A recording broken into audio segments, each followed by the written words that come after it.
Mwenyekiti, nianze kwa kusema nilikuwa nimejipanga kuchangia siku ya jana, na Mheshimiwa Naibu Spika aliposema twende tukatafakari bajeti hii akawa amenivuruga kidogo hivi, lakini nilipofika nyumbani baada ya kusoma kwa kina hotuba hii yenye kurasa 103 ambazo Mheshimiwa Waziri Mkuu ametumia masaa mawili kuisoma, nilielewa kwa nini Mheshimiwa Naibu Spika alisema turudi nyumbani tukatafakari.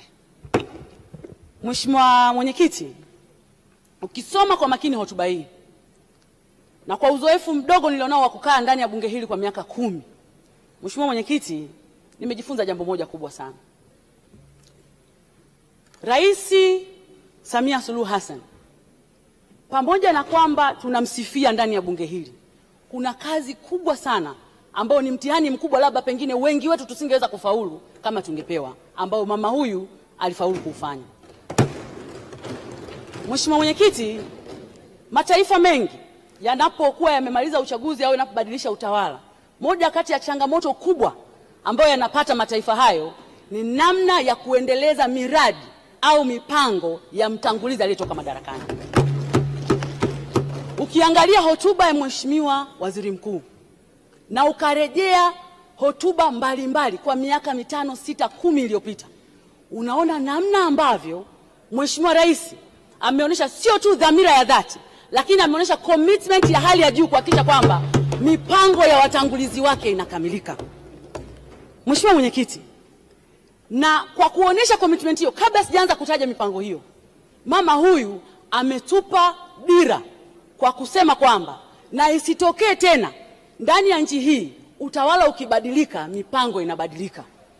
Akaamua kutengeneza wizara maalum, wizara ya mipango, akatengeneza tume maalum ya mipango, akamweka Profesa Kitila Mkumbo na anko wangu pale Mheshimiwa Nyongo wasimamie wizara ile kuhakikisha mipango ya nchi hii inayopangwa kwa miaka 25, miaka 50 itatekelezwa pamoja na kubadilika nyakati mbalimbali za mamlaka.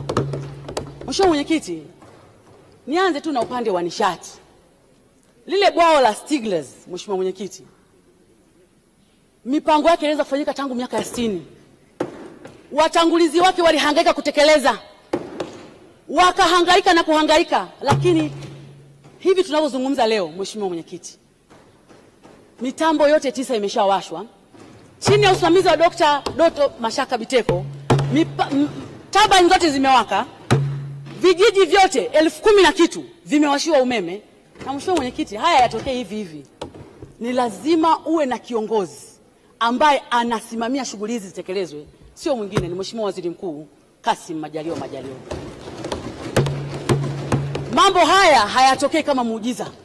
Mheshimiwa Mwenyekiti, ukienda Wizara ya Kilimo, Mheshimiwa Mwenyekiti, tulikuwa mbungeni tunaongelea bajeti ya bilioni 200. Leo tunaongelea 1.3 trillion. Kaka yangu Bashe anasimamia, Waziri Mkuu anakimbizana nao kila siku, anaangalia namna ambavyo miradi inatekelezwa. Mheshimiwa Mwenyekiti, yani chini ya uongozi wa Waziri Mkuu, kiongozi wa shughuli za serikali bungeni, leo sisi Tanzania tunajivunia tumeagiza ndege ya kuua ndege, yani ndege kwa maana ya aeroplane, ya kuua ndege wale waharibifu, ya kupulizia dawa. Mheshimiwa Mwenyekiti, haya mambo yatokee hivi hivi, ni lazima uwe na viongozi makini kusimamia. Mheshimiwa Mwenyekiti, nimesoma hotuba ya Waziri Mkuu hapa, ukurasa wa 60 ngapi, anasema kwenye Wizara ya Maji ndani ya mwaka mmoja visima 925, wastani kila jimbo moja la uchaguzi limepata visima 5 ndani ya mwaka mmoja vya maji.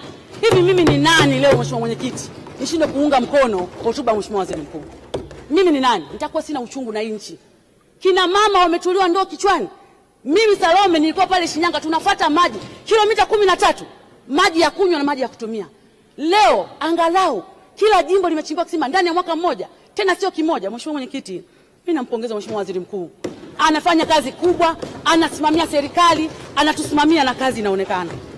Mheshimiwa Mwenyekiti, pale kwetu Shinyanga Ibadakuli, ule uwanja wa ndege ilikuwa nightmare, ilikuwa ni ndoto. Kamati ya bunge imeenda kukagua juzi Mheshimiwa Mwenyekiti, uwanja unakaribia kukamilika, ndege zitatua pale. Mheshimiwa Mwenyekiti, serikali inafanya kazi. Leo Mheshimiwa Mwenyekiti, yani unatenganishaje maendeleo haya?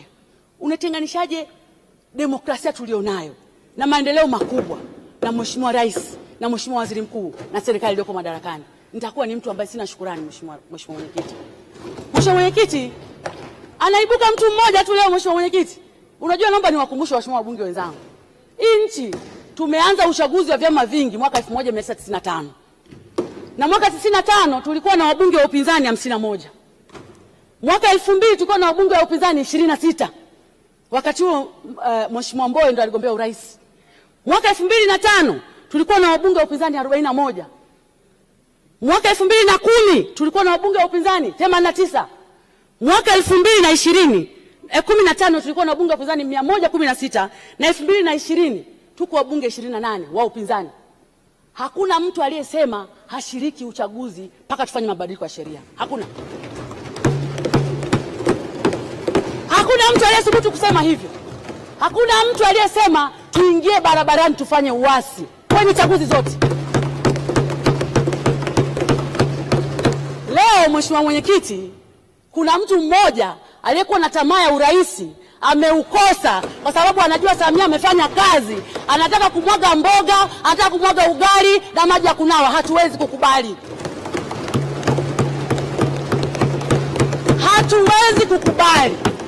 Ukweli ni kwamba kwa namna ambavyo mazingira ya uchaguzi yamewekwa, kwa namna ambavyo wameruhusiwa kufanya mikutano ya hadhara, kwa namna ambavyo wametumia vibaya nafasi yao ya kufanya haki ya demokrasia, wamegundua kwamba wakishiriki uchaguzi huu hawapenyi, ndio bana wameweka mpira kwa pani.